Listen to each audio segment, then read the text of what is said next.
Cheflock scones in the Pie Bite Zone. Act 1. Imagine, if you will. Imagine, if you will, a world just like our own, yet entirely inverted. A place where the familiar becomes strange, where the rules of reality shift like the layers of a well-crafted pastry. Within the grand halls of this estate, time stirs in circles, and the very nature of fate has been turned on its head. The reason?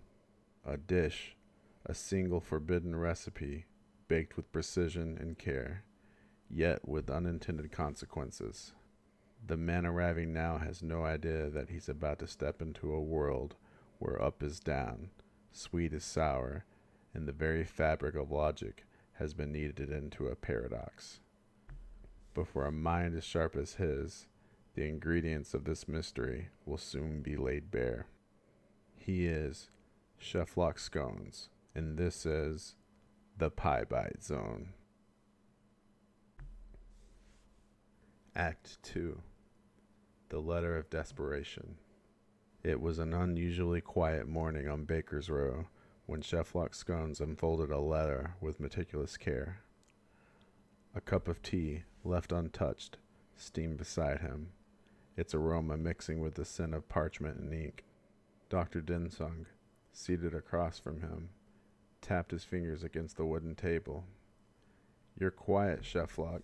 Either that letter contains a puzzle worthy of your mind, or someone has finally invited you to a supper you cannot refuse." Cheflock excelled sharply. Marga Dessert, the most powerful purveyor of stocks, chicken, beef, vegetable. A woman who dictates the very foundation of broths and reductions across the globe. And yet, this letter is not from her. Dim Sung leaned forward. A mystery indeed. Who wrote it? A personal assistant of hers, absent when the event began. It seems Marga's estate has changed. No further details, only urgency, and 2 first-class plane tickets. Cheflock folded the letter and placed it beside his untouched tea. Dim Sung, when one of the most influential culinary figures in the world is suddenly in distress and refuses to speak for herself, I cannot ignore it. Act 3. A World Upside Down. The carriage ride to Marga Dessert's estate had been uneventful, but the moment they stepped onto the grounds, Cheflock knew something was amiss. The air held a heaviness, as though reality itself had thickened. The once pristine gardens were tangled and overgrown, yet somehow pruned into unsettling symmetrical shapes. At the grand entrance, they were greeted not by butlers or house staff, but by uniformed guards shouting orders. Beyond them, a spectacle unfolded. What should have been a grand estate kitchen now bore the resemblance of a chaotic prison. Workers toiled under flickering gaslight, kneading dough in iron bowls, their movements dictated by shrill whistles. A commanding laugh broke through the commotion. "Welcome, dear guest. You've arrived just in time for roll call. But I warn you, in my domain, you either follow the rules or you bake in the dungeon."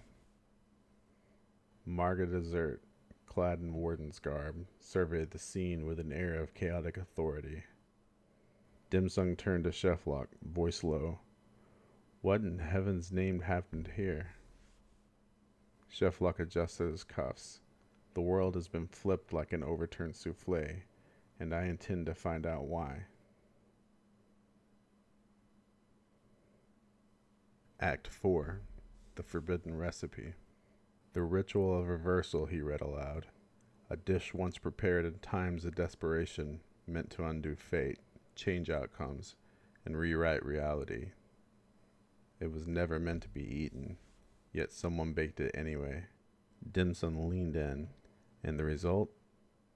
A world inside out. To undo it, we must prepare the counter recipe. But first, we must determine the missing ingredient. At that moment, a sudden clatter erupted from the far end of the kitchen as Marga's guards rushed toward them. The warden had caught wind of their investigation, and she would not allow them to interfere. Act 5. Restoring Order. The kitchen had never been a battlefield, but tonight it became one. Sheflock, Dim Sung, and the assistant worked with measured urgency, dodging the advancing guards while carefully reconstructing the forbidden dish in reverse.